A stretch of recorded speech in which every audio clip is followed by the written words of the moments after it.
Assalamu alaikum. I'm your English teacher, Noor Muhammad, and this is our second and last lecture on the first year English textbook, first lesson, responsibilities of youth. I hope you have already received the translation of the text in Urdu. So let's carry out the analysis of the lesson in detail. I have divided this board into three sections. The lexical, it is related to vocabulary. Second one, grammatical or technical, and this section is related to the grammatical analysis or technical analysis of the lesson. And the third and the last section is thematic or critical, about the theme of the lesson or some critical evaluation of the lesson. So we are going to talk about that a little later. So we are going to begin with the discussion of difficult words, and because I have already explained the meanings of the difficult words in Urdu, so I will restrict my discussion to only the meanings of difficult words in English. The first one is succession. It means one after the other. This one is withhold, meanings to stop, not to give. Blockade, siege of land for political purpose. Dominion means state. Vigilance means alertness, watchfulness. Confront means face. Destined means desired, planned. The word destined is from destiny. It's used in other senses too, but it's very simple meaning. Here we are using only a simple meaning, desired or planned. Fifth columnist means traitor or spy. Weed out means to get rid of. Exploit means misuse. And hitherto means so far. Follow the rut means to live and think in a typical way. And demoralize means dishearten or lose hope. And axe to grind means to have private or selfish aims. Typically this idiom is used in a negative sense. And dingy means dark and dirty. This is a little discussion of the lexical items used in the lesson. Let's come towards our second section. Now we are going to carry out grammatical analysis or technical analysis of the lesson. And there are some important grammatical points that I want you to learn after reading this lesson. And the first one is uses of do, does, did. You know that do is a verb, and does is a form of do, did is also a form of do. And let's discuss today the three major uses of do as a verb. The first use is operator. Most frequently the verb do is used as an operator. The question is, what is an operator? Operator is an auxiliary, is a helping verb that converts the sentence into interrogative or negative. So basically, when do is used as a negative marker, as an interrogative marker, it's called as an operator. This is the most frequent use, and examples are abundant. I can say, they play cricket. Do they play cricket? He plays cricket. Does he play cricket? And they played cricket. Did they play cricket? In all these examples, do, does, and did have been used as interrogative markers. And in the same way, you can use do, does, did for negation as negative markers. For example, he plays cricket. He doesn't play cricket. He played cricket. He didn't play cricket. And I play cricket. I don't play cricket. In these three examples, do, does, did have been used as negation markers or converting the sentences into negative. This is the use of do as an operator. Then there is another use of do, does, or did, and it is sometimes, do, does, or did are used as lexical or main verb. And what is the difference? A main verb is the last verb in a clause, and it is in sometimes do, does, or did are also used in the sense of to act. And when it is used in the sense of to act, then it will be called as a lexical or a main verb. Examples: I do my duty very well. There is no helping verb. There is only one verb in the sentence. That's do. A helping verb must have a verb after it. So that's why I do my duty in this sentence, do is not actually a helping verb. So, I do my duty very well. He does his duty very well. They did their duty very well. In all these three examples, do, does, did are actually man verbs or lexical verbs used in the sense of to act. The third and the last use, and which is relevant to our lesson, is emphatic use of do, does, did. What is emphatic use? When do is used in such a way that it stresses a point, it emphasizes a point, that's called as emphatic use of do, does or did. And Qaid-e-Azam Muhammad Ali Jinnah has made use of it in his speech. Right in the first paragraph, there is a sentence, I did however promise. So here, did has been used for stressing upon the promise. Qaid-e-Azam made a promise. This point is stressed. I did promise to say a few words. This is the exact sentence. And you know, here Qaid-e-Azam Muhammad Ali Jinnah stresses upon the fact that he made a promise with the vice chancellor of the university. So if it is used in this sense, it's called as emphatic use. And we can say, there are other examples. We can say, I do believe in one God. Do means nothing in this sentence except emphasis. I emphasize upon the point that I believe in one God. In the same way, they did like the final match.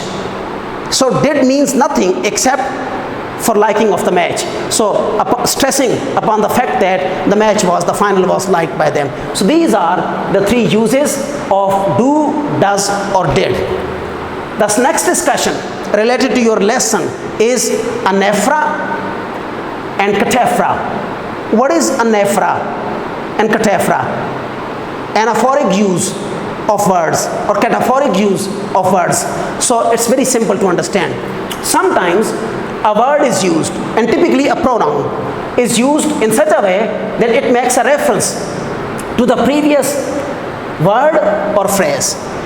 When a word, typically a pronoun, usually a pronoun, is used in such a way that it refers to a noun that has been used before the pronoun, that is called as anaphoric use of the pronoun. For example, before Ali joined the army, he prepared well. Here, the pronoun prepare refers to Ali. So, Ali, the noun has been used earlier, and the pronoun which refers to Ali, the noun, has been used later. This is called anaphoric use of the pronoun he. So this is called anaphora.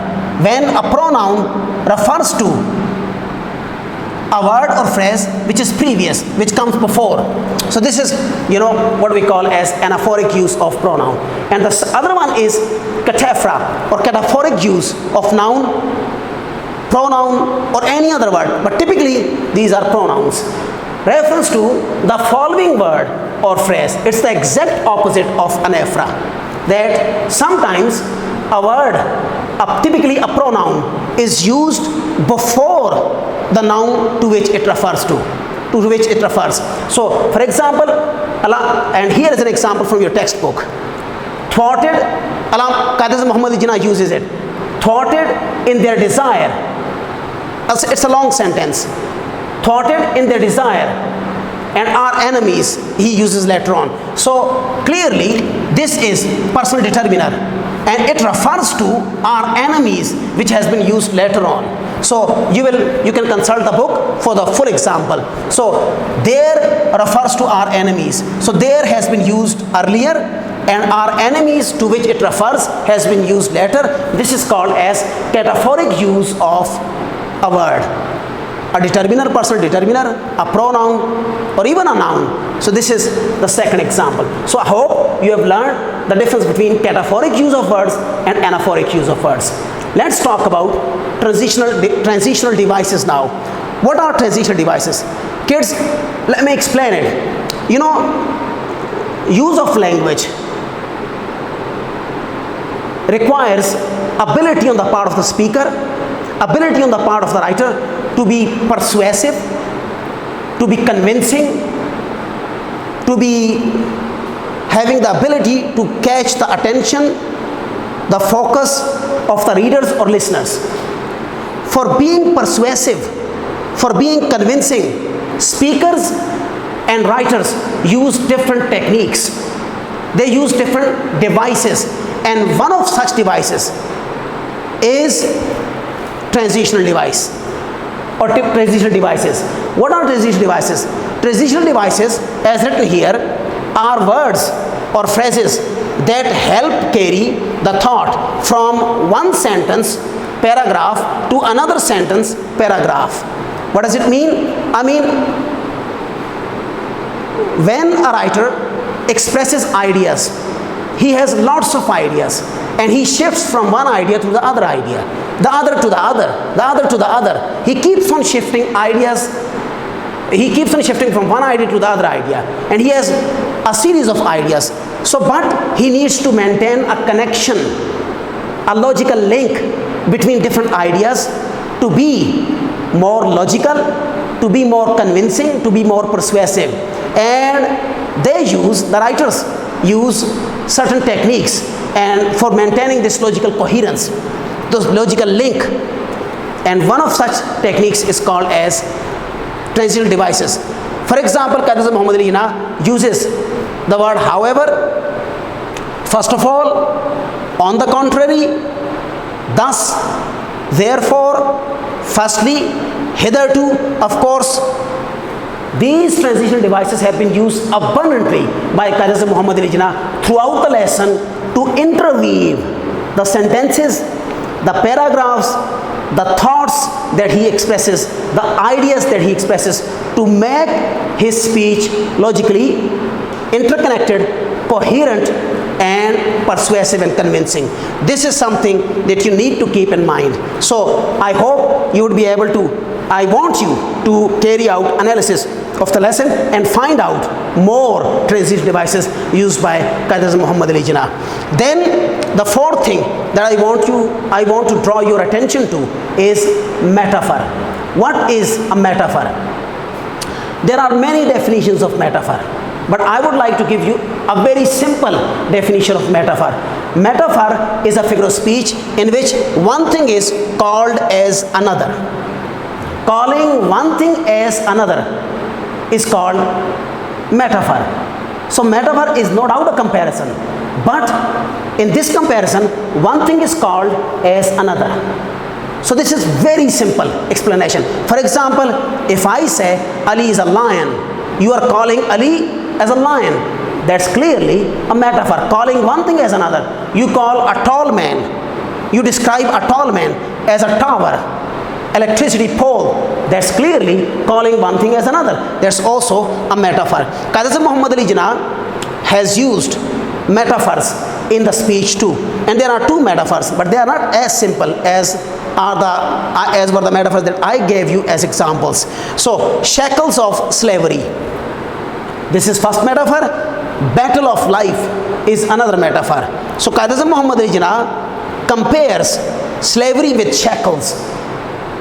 He compares the lack of freedom, the restrictions in slavery with shackles, bediyan, zanjeerein. So in this way, this is also a comparison in which one thing is called as another.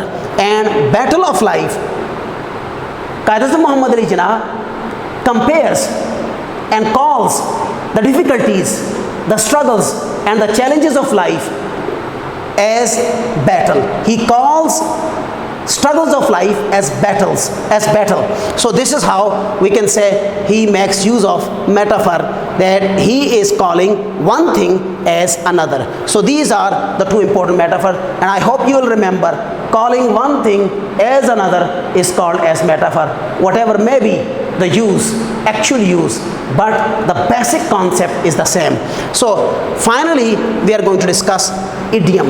Qaid Muhammad Ali Jinnah has made use of idiom, rather at least three idioms in his speech. The question is, what is an idiom? Idiom is a phrase that is not used in the literal sense.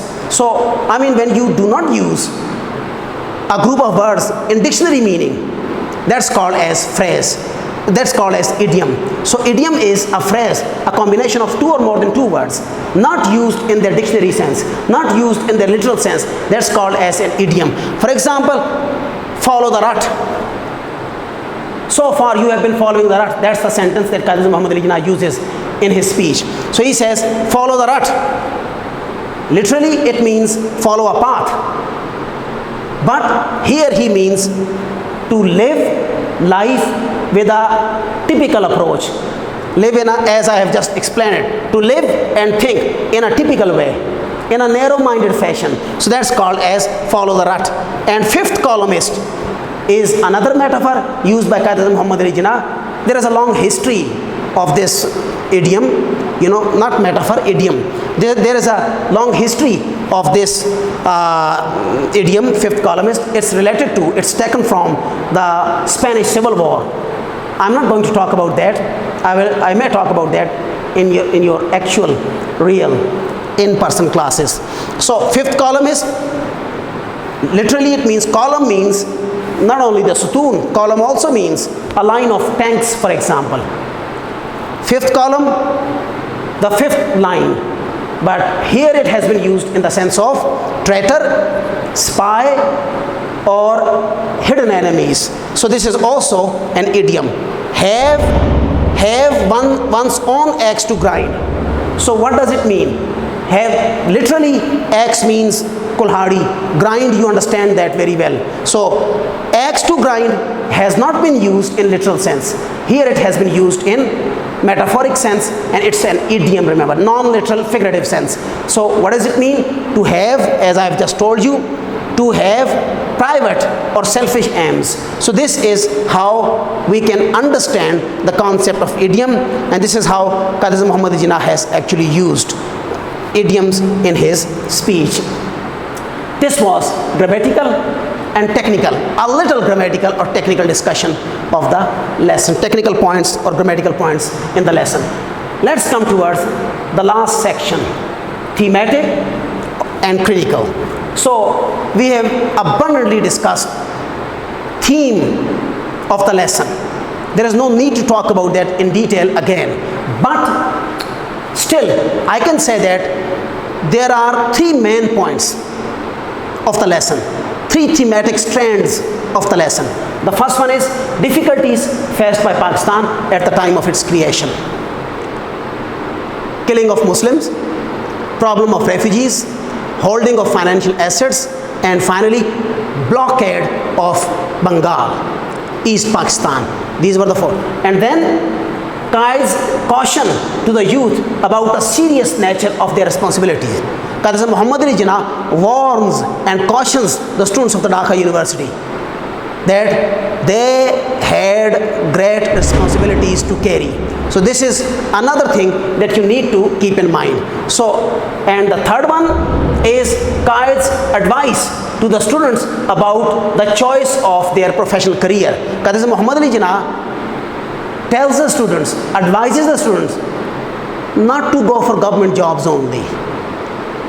Be open, change this mindset, and explore other fields, technical fields, commercial fields for your future career. I hope you have enjoyed it. And then is the last thing, a critical question. You can also carry out critical evaluation, critical assessment, or think critically about the lesson, the theme of the lesson. And here we have an important critical question for you. What is the significance of Qaid's warning and caution to the Dhaka University students about the hidden enemies within their ranks? How does it relate to the history of Pakistan? The question is, why Qazi Muhammad Ali Jinnah is so serious in his warnings to the students of the Dhaka University about enemies within ranks? Why he is so apparently worried, a little alarmed about the possibility of exploitations of the students by the hidden enemies? Why does he say so?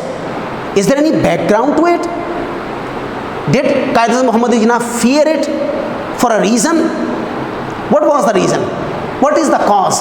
And the last thing is, how does it relate to the history of Pakistan? Does this warning given by Quaid-e-Muhammad Jinnah to the Dhaka University students relate to the history of Pakistan? Kids, think about it, and I hope you will be able to come up with some answers. Thank you very much. Hope you have enjoyed the lesson. Assalamu alaikum.